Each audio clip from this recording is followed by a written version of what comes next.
একটু নুন দে তো, এখানে বস, আমি একটু ঘর থেকে মশলা নিয়ে আসি।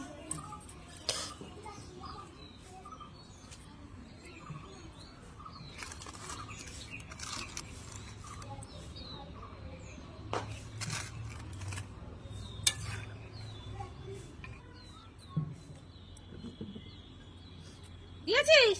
হ্যাঁ দিয়েছি।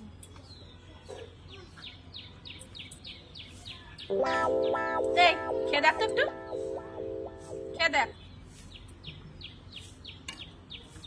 কি করছিস? হ্যাঁ, কিভাবে ঢেলেছিস? হ্যাঁ, কিভাবে ঢেলেছিস? কিভাবে ঢেলেছিস? হ্যাঁ, আমার মেয়ের পেছনে ঘুরঘুর করা বন্ধ করো, নয়তো হাত পা ভেঙে গুঁড়ো গুঁড়ো করে রেখে দেবো। রাহুল, রাহুল, কি মা, কি হয়েছে? এদিকে আয়। সত্যি করে বল, তোর কি কোনো মেয়ের সঙ্গে চক্কর আছে? না মা, আমি তোমার দিব্যি খেয়ে বলছি, আমার কোনো মেয়ের সঙ্গে আমার চক্র চলছে না। চিঠিটা তোর নামে এসছে, তুই পড়ে দেখ, পড়ে দেখ আগে, ধর।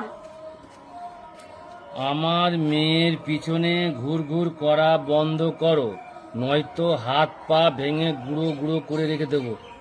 এ আমার চিঠি না মা, এটা আমার না। এটা তোরই চিঠি, তোর নামে এসছে, এটা তোর চিঠি। এটা কি লেখা? এটা কি লেখা? জানি তা, এখানে লেখা রয়েছে হাত পা গুঁড়ো গুঁড়ো করে রেখে দেবে। এই চিঠিটা তোরই বলেছে, পা ভেঙে গুঁড়ো করে রেখে দেবে।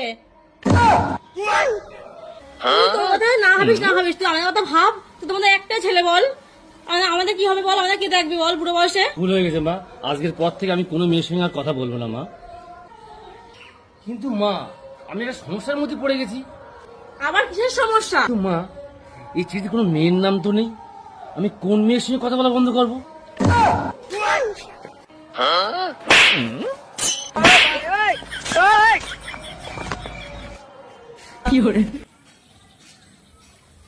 এই, তুমি রোজ আমাদের বাড়ির সামনে কেন থাকো দাঁড়িয়ে?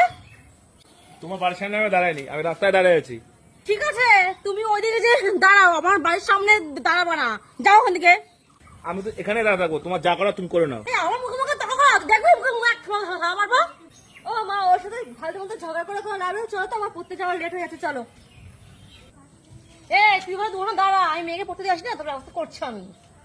হ্যাঁ হ্যাঁ, 2 ঘন্টা কেন, 3 ঘন্টা পরে আসো, আমি এখানে রয়েছি। আমার সাথে পাঙ্গা নেওয়া, আমি বসছি এখানে। 3 ঘন্টা হয়ে গেল, এখনো তো এরা আসছে না। দেখি আসবে না নাকি, কি জানে। এই যে 3 ঘন্টা তো এখানে বসে আছি, কই কি করবা বলো? বল, আমার বাড়িতে কেউ ঢুকেছে কিনা, কথা বল। কেন? আরে দাদা,